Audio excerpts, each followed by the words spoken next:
میدونی پولساز در این شغل دنیا چیه؟ نه دکتر، نه جراح قلب و مغز، نه مدیر یه شرکت مالی. شاید باورت نشه ولی تریده. بریم با هم بررسیش کنیم.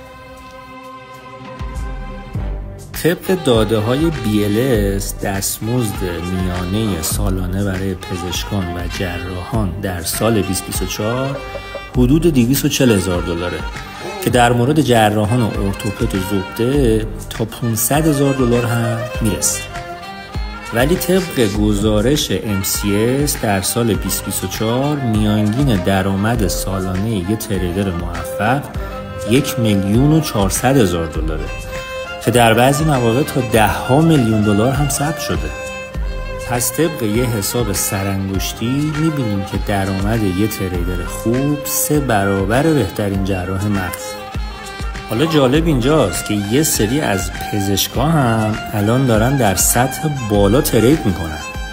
تازه این که چیزی نیست، خیلی از ثروتمندترین آدمای دنیا مثل برایان اعتماد و ایلان ماسک هم درآمد اصلیشون از ترید بوده.